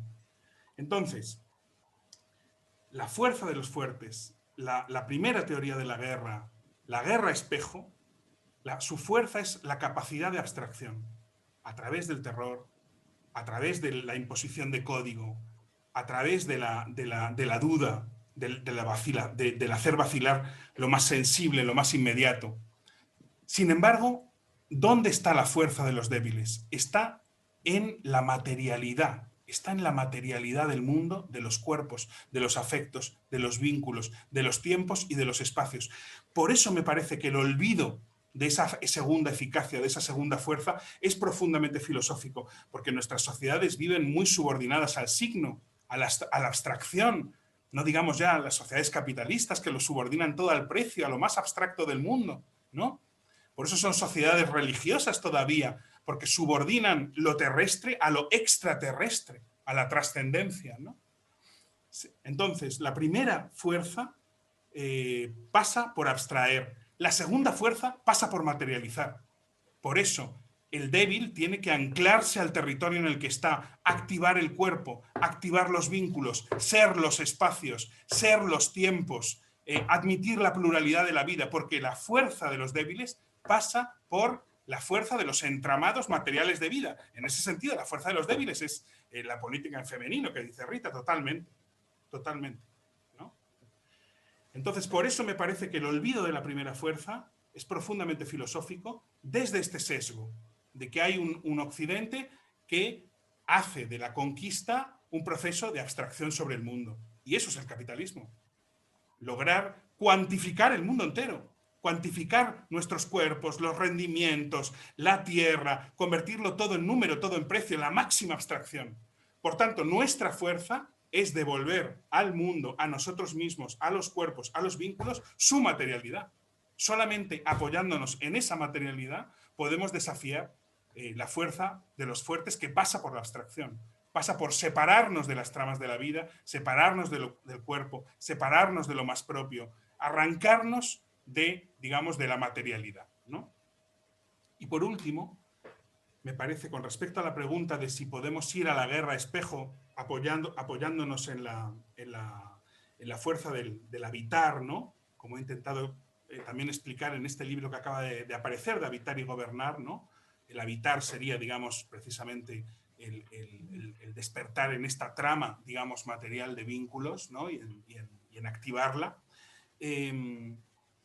Me parece que yo no haría una distinción, yo apostaría por pensar al menos la posibilidad de que entre una lógica alojada en el Estado y una lógica exterior al Estado puedan, digamos, acicatearse mutuamente, ¿no?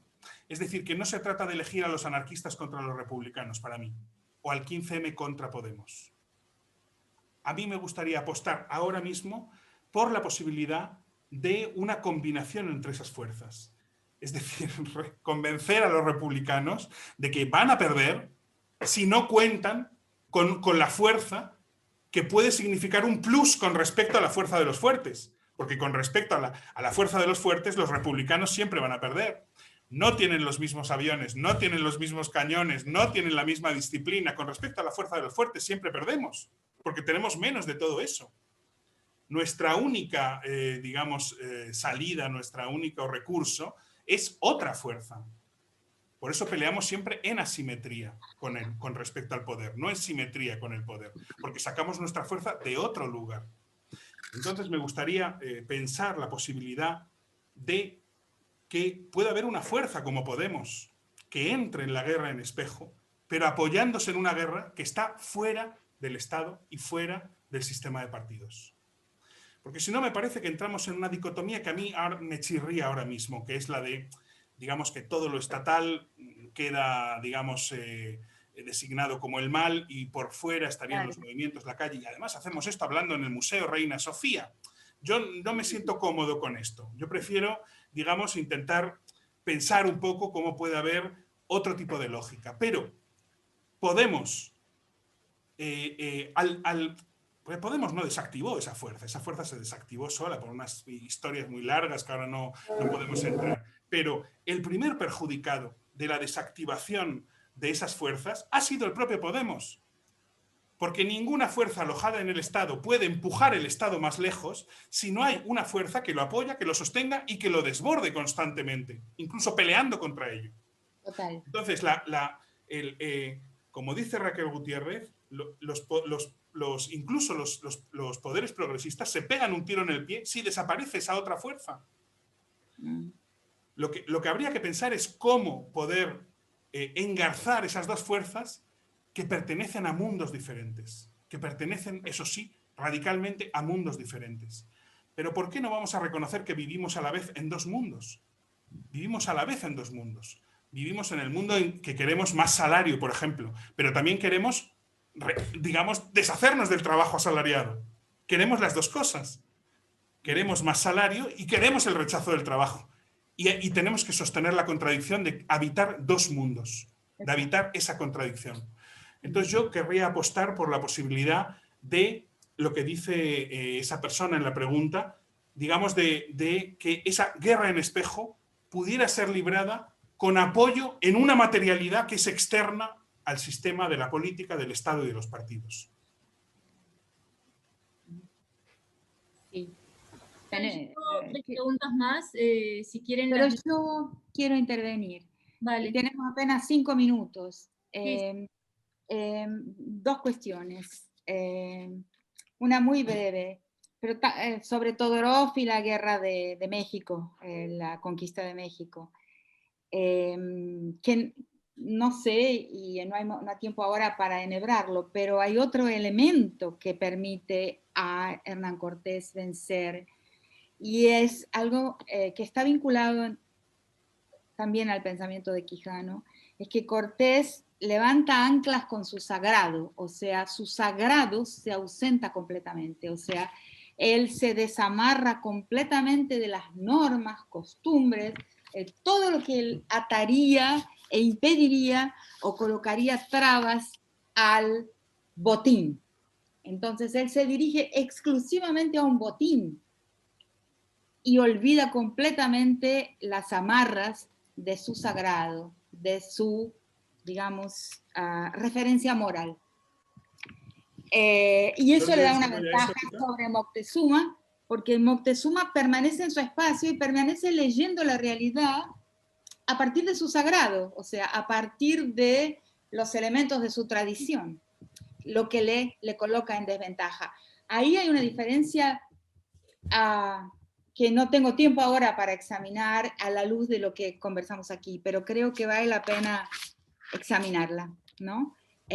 Ahí aparece lo nuevo, o sea, en el lenguaje de Quijano, por ahí se inventa la modernidad, o sea, porque antes de eso, todo descubrimiento, toda descubrimiento científico, invención tecnológica, tenía que pedir permiso de alguna manera al pasado sagrado. A partir de ahí, la novedad, o sea, el botín, o sea, lo nuevo, el descubrimiento. Es por eso que no podemos nunca dejar de llamarle a la conquista de América de descubrimiento, aunque sabemos que no fue un descubrimiento, pero lo que se descubre ahí es el propio descubrir, o sea, el acto de descubrir como valor.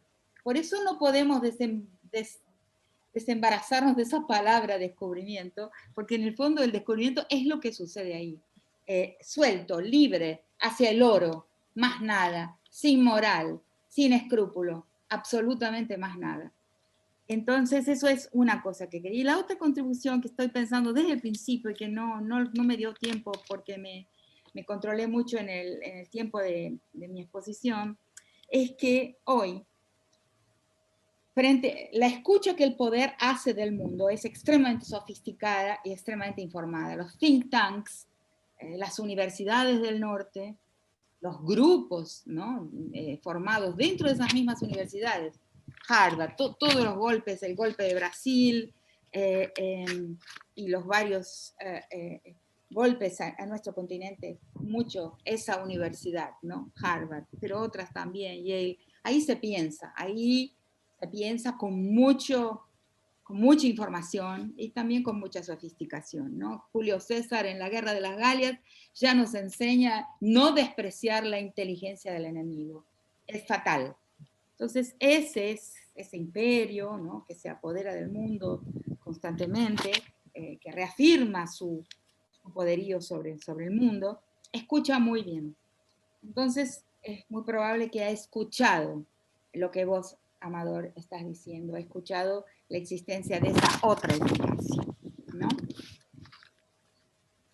Y es muy posible que entonces estemos hoy en el presente en una situación de una guerra contra otra guerra. O sea, que la guerra misma sea la guerra entre dos eficacias, entre dos formas de eficacia. ¿Se entiende? Una pregunta. Porque esa otra eficacia ha sido claramente escuchada, quizás como nunca, ¿no? Entonces, ¿qué hacemos frente a eso, no? Si una guerra trabaja y trabaja bien por exterminar, por eliminar por desterrar la otra forma de guerra, que es la duración misma. O sea, estamos frente al genocidio. ¿No? Bueno, esto solo quería porque me quedo pendiente en decirlo. Cintia, si te parece, dejo por lo menos planteadas, leídas las preguntas que llegaron.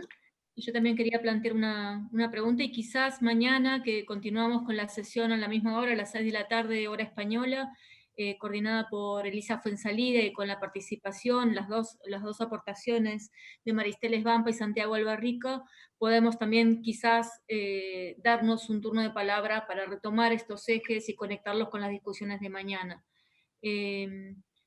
Bien, llegó una pregunta de Alberto Azcárate, que dice: hermosas exposiciones, de lucidez enceguecedora la de Amador. Quisiera preguntarle si no considera que en los dispositivos de representación inaugurados por el modelo montesquiano de la Revolución Francesa ya hay un sesgo, sí, en favor del centralismo estatal y en contra de la alianza horizontal de los débiles.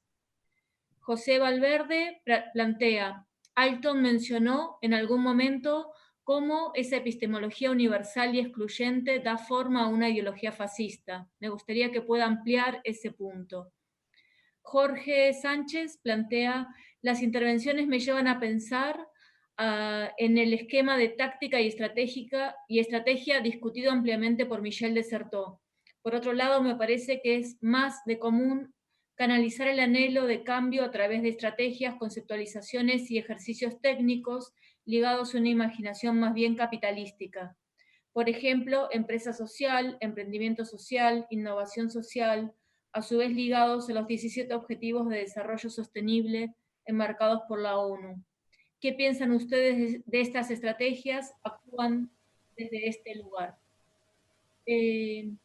No hay tiempo para contestarlas hoy, pero por lo menos dejarlas planteadas para pensarlas, retomarlas, quizás si hay ocasión mañana. Yo querría lanzar quizás una última pregunta que seguramente está más bien dirigida a Rita, y a esta cuestión de la política en femenino, pero también a todas las participantes de esta cátedra, que tiene que ver con de qué manera el feminismo también está atravesado por esta paradoja entre una práctica, entre una ideología de izquierda y un episteme de derecha, ¿no? Entre una ideología emancipadora que se plantea una despatriarcalización y a la vez un episteme que muchas veces... Una matriarcalización. Perfecto, Ana. Es perfecto lo que decís, podríamos llamarle así, y esto lo hemos estado conversando. ¿Es posible una ideología feminista con una epistemología patriarcal? ¿No tendríamos también nosotros que aplicar al camino del feminismo esta pregunta, esta duda, ¿no?